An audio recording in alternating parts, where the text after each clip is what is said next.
He finally meets someone who lights him up. The world sharpens around her, colors richer, silence charged. Yet beneath the glow, an old panic wakes. If I relax, I'll lose her. If I hold tight, I'll push her away. The body doesn't wait for evidence. It braces. Texts are reread, timing analyzed, tone decoded like scripture. Every pause in her attention feels like a storm forming somewhere out at sea. This isn't love misbehaving. It's the nervous system confusing intensity with security. What feels like passion is often a kind of vigilance. The body scanning for the moment the good thing disappears. It's a reflex built in childhood, when warmth came and went without warning. Then, pursuit replaced presence, performance replaced peace, and the chase became proof of worth. There's a reason this feels so universal. The lover within us is built for merging, for that holy spark where me and you blur. But without the king, the inner principle of order, patience, and sovereignty, desire becomes hunger without anchor. In mythology, the lover burns, the king grounds. Together they make devotion sustainable. Separated, they create obsession. All heat, no hearth. Modern romance scripts fan the imbalance. Constant texting, instant replies, hearts and read receipts. Each a small surveillance ritual, disguised as intimacy. We've traded the ancient rites of courtship, where space made room for anticipation, for a culture of constant checking. The lover refreshes. The king forgets to sit on his throne. If you felt that twitch in your gut, the pull to prove your place before it's even threatened, you're not broken. You're running an old survival program that equates control with care. The fear of losing love became stronger than the experience of having it. Pause for a moment. Notice what happens in your body when you imagine not reaching for reassurance. The breath may tighten, the shoulders lift, the jaw sets. That's the body saying, don't let go, or you'll fall. Yet the paradox is this. Every grasp shortens the reach. The hand that clutches loses. In the language of Jung, this is shadow work dressed as romance.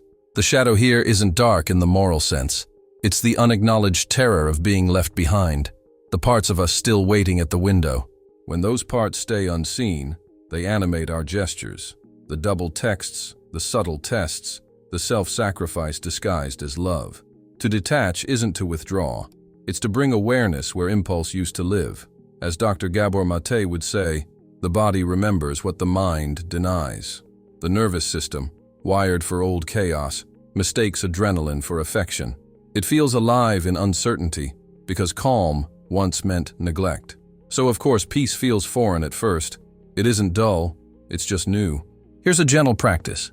Breathe in and let the shoulders drop. Picture the grip around your knee softening by 10%. Not releasing, just loosening. You don't have to earn presence by holding. Let the possibility exist that love, when real, isn't something you chase, but something you meet when you're still enough to notice it. That's where we begin. Detachment, as the act of returning to center, not stepping away from connection. It's what allows love to arrive as gift, not hostage, because the hand that clutches loses, but the one that opens learns to receive. Stay with this. The next layer is where the good guy mask turns into control. There's a quiet vow many men make without knowing it. It sounds like devotion, but it's actually a deal with fear. If I love hard enough, she won't leave. Beneath that promise hides a memory. Somewhere between a slammed door and a mother's silence, a boy decided that need was the only way to keep love alive. He grows, learns to provide, to fix, to anticipate. But under the surface, the strategy remains. Every tender word carries a hidden question. Will you still want me if I stop trying so hard?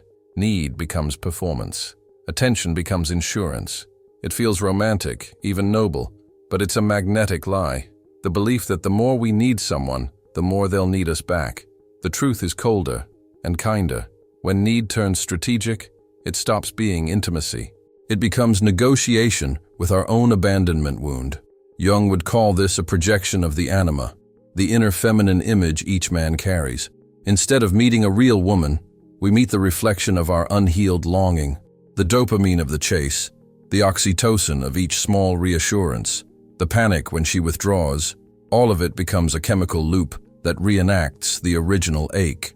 Kahneman's loss aversion joins the dance. convincing the mind that any distance means catastrophe. The triad of projection, chemistry, and fear rigs the game before it starts. Picture it. You meet her eyes, and your nervous system lights up like a city grid. It's not just attraction, it's recognition. The body whispers, "This is the one who can make it safe." But the moment you outsource safety, you hand her the controls to your peace. The cycle begins. She texts back, relief. She delays, panic. You chase not her, but the hormone crash that follows your own fantasy. Here's the paradox most men miss. When closeness is pursued as insurance, it feels like pressure. When closeness is allowed as a gift, it feels like freedom. The same gesture, a touch, a question, a message, lands entirely differently depending on which nervous system is behind it. One comes from fear of loss, the other from fullness that can afford to give. In Homer's Odyssey, Odysseus faces the sirens, creatures whose song promises bliss and destruction. He doesn't plug his ears or flee the sound. Instead, he ties himself to the mast. Restraint, not grasping, allows him to meet desire without drowning in it. Detachment is that rope around the mast, the structure that lets the lover survive his own hunger.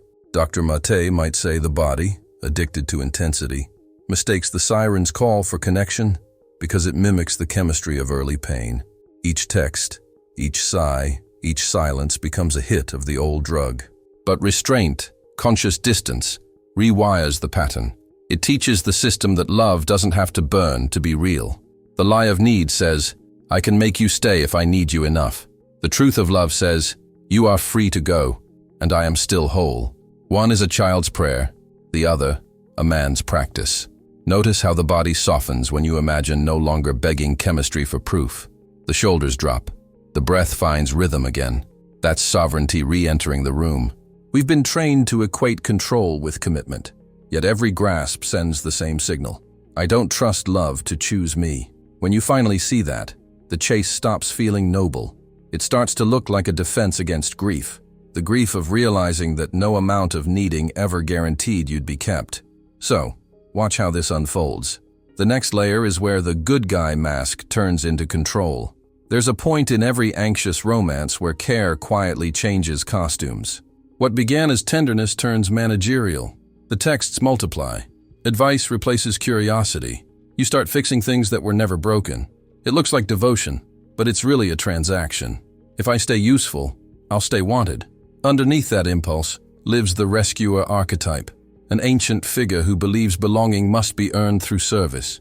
In Jungian terms, this is a shadow form of love, the persona of the good man, protecting the frightened child who still fears being invisible.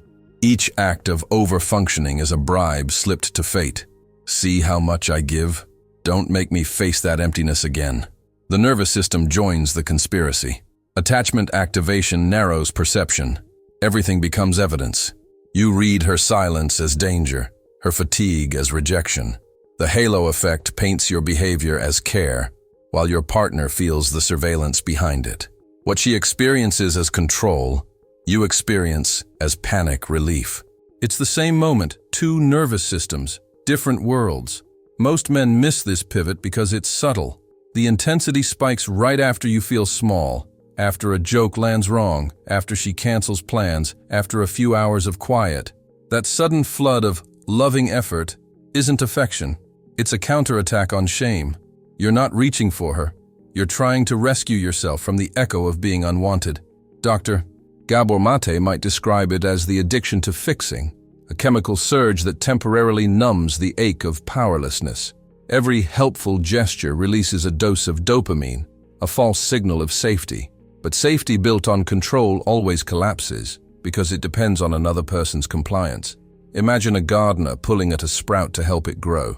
The gesture looks caring, but each tug shortens the roots. Love can't breathe when monitored. It grows in the space between your offering and their freedom to decline it. None of this means you should stop caring. It means to notice why you care in that way. Is it love extending outward, or fear trying to regulate itself through someone else's response? The first builds intimacy, the second builds exhaustion. There's a quiet strength in choosing to pause when the urge to fix arises. That single moment of breath breaks the unconscious loop. The hands unclench, The chest widens, the eyes lift from the phone screen back to the present moment. Presence, not performance, becomes the signal of love. When care is pure, it expects nothing in return. When care hides control, it waits for reward, apology, or reassurance. That's how you know which side of the line you're standing on. Stay with this. The real trap appears next, where anxiety starts pretending to be intuition. At first, it seems innocent. You just want to understand where you stand. You check her response time, reread the last message, scan her tone for warmth or distance. But what you're really reading isn't her. It's your own nervous system reflected back. You're reacting to your body, not her behavior. This is how the echo chamber forms. Hypervigilance, once a survival skill, becomes a full-time occupation. The mind fixates on micro cues. A pause too long, a shorter reply, a change in punctuation, and each one confirms the same old story. I'm losing her. The story feels rational because the sensations are real, but they're recycled electricity from older storms. Gabor Mate calls this emotional addiction, the body seeking familiar chemistry even when it hurts. We chase the predictable surge of cortisol and dopamine because it mirrors the rhythm of our first bonds, chaotic, unreliable, charged. The brain would rather feel familiar pain than unfamiliar peace. Predictability beats serenity, at least until we learn a new language of safety. Jung might frame it differently. The complex has been activated. That cluster of memory, emotion, and expectation hijacks the present moment and plays an old reel through new actors. You think you're reading her face. You're actually watching a scene from your childhood projected over it. The paradox is cruel and simple. The more you seek certainty, the more unpredictable you become. The more you demand reassurance, the less secure the connection feels. Safety isn't demanded, it's signaled. And signaling safety begins with self-regulation, not surveillance. Imagine two tuning forks. When one vibrates wildly, the other begins to shake in sympathy. But when one steadies, the other finds its tone. That's the physics of nervous systems in relationship. Calmness doesn't come from perfect communication. It comes from coherence. You can't control the other fork, but you can return to your own frequency. You can feel this physically. The chest that tightens when you wait for a reply. The pulse that quickens at the sight of her typing bubble. The drop in the gut when it disappears. These are not signs of intuition. They're echoes of anticipation. The body has learned to expect disappointment, so it rehearses it early to soften the blow. Online, this pattern has become a collective confession. Scroll through Reddit threads about attachment, and you'll find thousands of entries that read like modern psalms, pleas for certainty, laments about mixed signals, crowdsourced catastrophizing. They're prayers to the god of control. What they reveal is loneliness disguised as analysis, a generation trying to regulate through screens. There's a quiet alternative. Instead of arguing with the feeling, trying to prove you're not in danger, you name the pattern and breathe through it. This is the echo, you might think, not as correction but recognition. Awareness doesn't erase anxiety, but it stops it from driving. When you name it, you break the feedback loop between sensation and story. And something surprising happens in that pause. The feeling doesn't vanish, but it loses its script. The silence between messages stops being a cliff and becomes a space. In that space, a new kind of signal emerges, one that says, I am here and I can wait. Notice what follows when you stop wrestling the fear and start listening to it. The next scene shows why distance, when clean, can become medicine instead of punishment. Distance has a bad reputation. For many men, stepping back feels like rejection, punishment, or surrender. But there's a kind of distance that doesn't punish. It purifies. The difference is subtle but decisive. Detachment is presence without pursuit. Withdrawal is punishment disguised as boundaries. One says, I'm here and I'm whole. The other says, you'll pay for how you made me feel. This difference lives not in words, but in the body. Detachment feels open, calm, breathable. Punitive withdrawal feels brittle, tight, armored.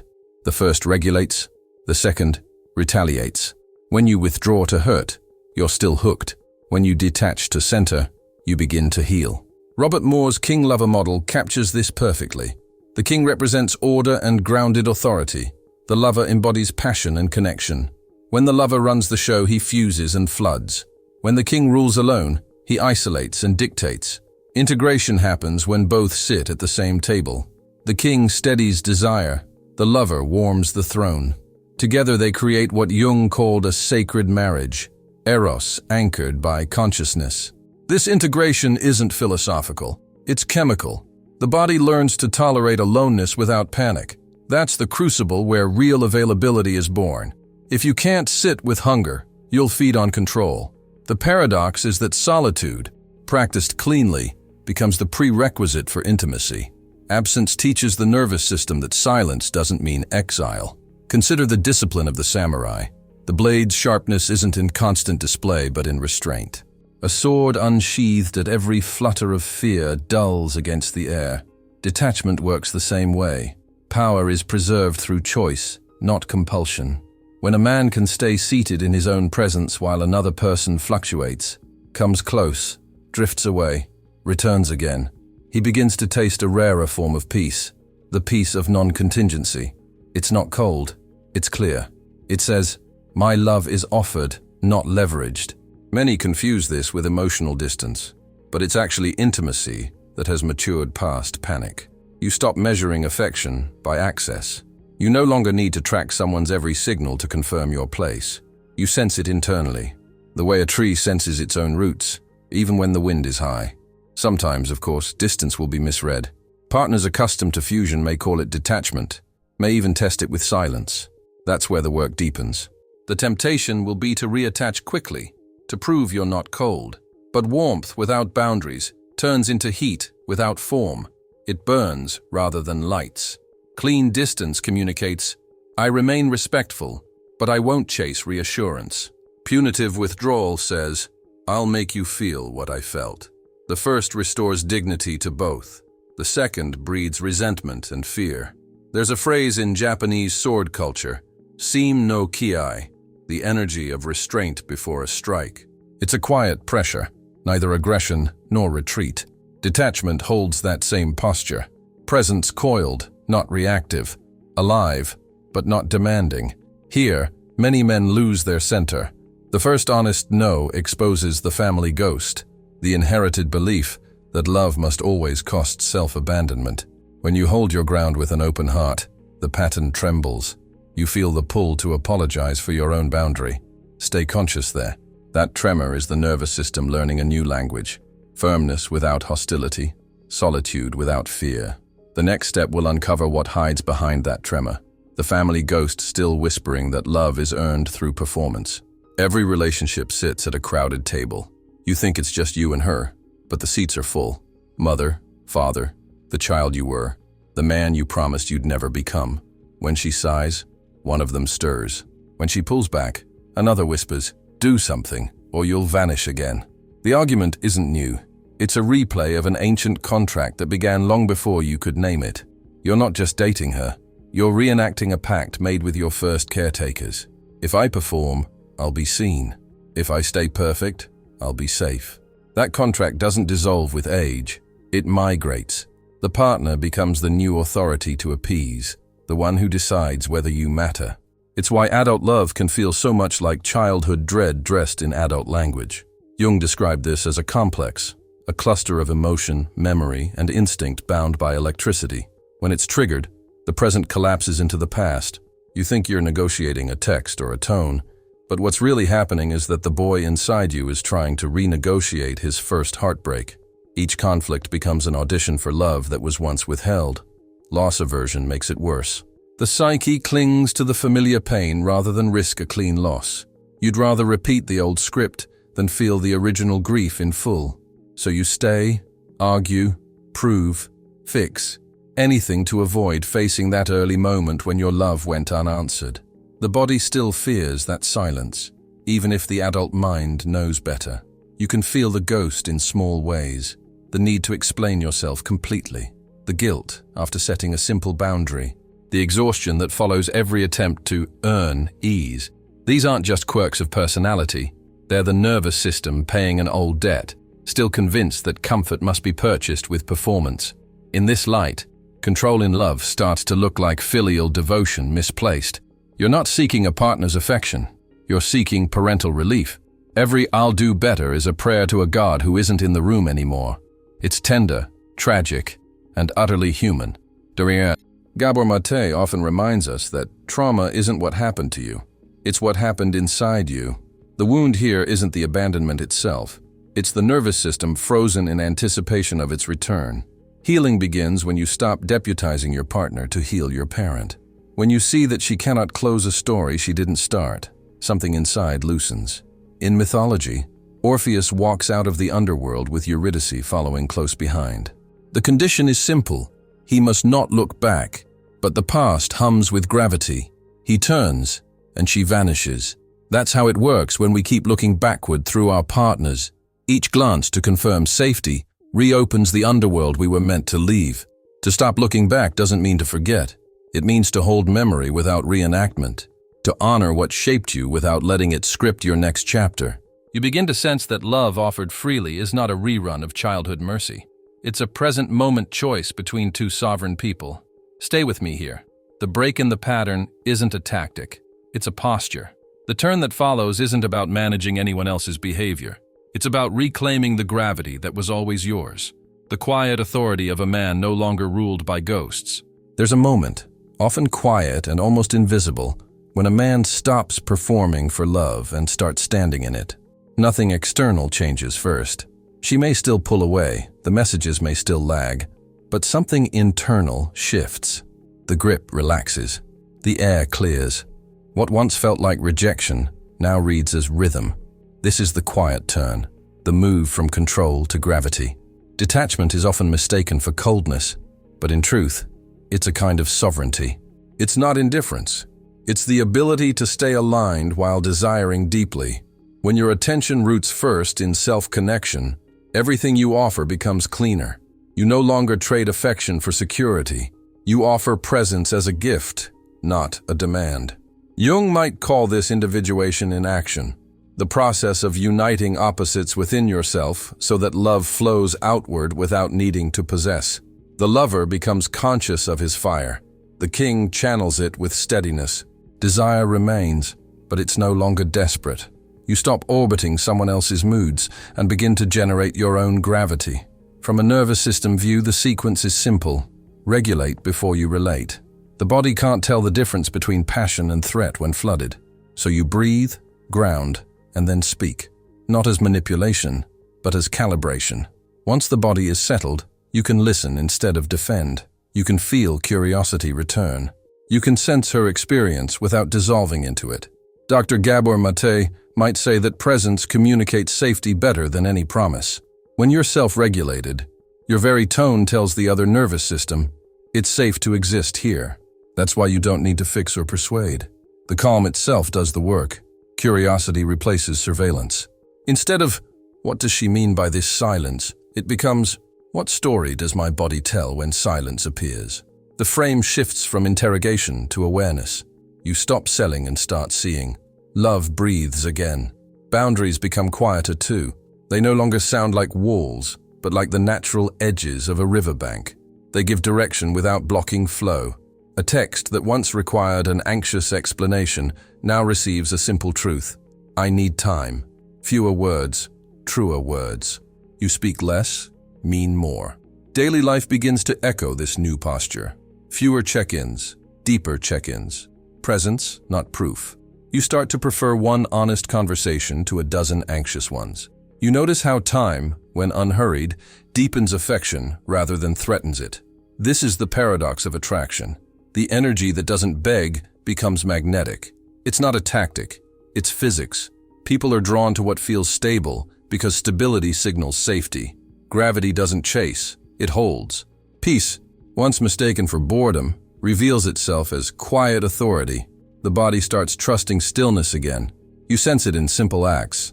The slow sip of coffee, the way sunlight lands on your skin, the quiet pulse of your own breath. These moments aren't filler between dramas. They're the real life you'd been too anxious to inhabit. The lover still longs, but now he bows to the king.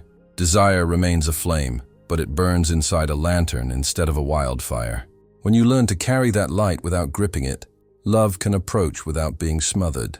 Notice what happens when you live from this gravity. The frantic loop softens.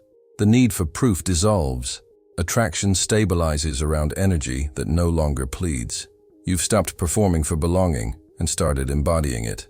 And that's where love begins to recognize you, not as the man chasing, but as the man standing still. The chase always promised safety. If you could stay alert, keep proving, keep performing, maybe you'd never feel that old collapse again. Every argument, every reconciliation, every anxious check-in was a monument to loss aversion. The fear of losing what was never fully yours to control. You built altars to effort because stillness once meant abandonment. But something happened when you stopped gripping. The storm quieted. You realized that love can't be seized. It can only be met. The very act of stepping back returned reality to the other person and authority to your own center. The distance you feared became the doorway you needed. From the outside, it looks like maturity. Inside, it feels like relief. You no longer bargain for belonging. You no longer confuse vigilance with care. You no longer audition for affection that should arrive by choice. The nervous system, once addicted to the chase-soothe cycle, begins to rewire around a slower pulse. What once felt like emptiness becomes space. This is the alchemy of detachment. It transforms the rescuer who bargains for love into the balanced king lover, who can feel deeply without fusing, want without warping. The same heart, now governed by awareness instead of anxiety. The same desire, now freed from strategy. Jung called this individuation, the integration of opposites within the self. The parts that once fought each other finally share breath. The lover keeps the warmth. The king guards the boundary. Together they create the possibility of devotion without dependency. Dr. Mate might add that this is what regulation feels like. Presence unhooked from outcome. You can still love, but the body stays steady. You can still miss her, but you don't abandon yourself to longing. That steadiness is not the end of passion. It's its refinement. Love, when stripped of control, becomes simple again. Two sovereign people meeting in the present moment, unburdened by old negotiations. You no longer ask love to fix your history. You allow it to mirror your wholeness. It's like loosening a clenched fist in water. For so long you've tried to grab the current, believing that grip meant safety. But water can't be held. It can only be felt. The moment you release, the current places what was always meant to float toward you. This is where control retires and love finally arrives. Not as rescue, not as reward, but as recognition between two people who've each made peace with their own depth. And so the story ends where it began, with an open hand. What once reached out in fear now rests in trust. Love was never missing.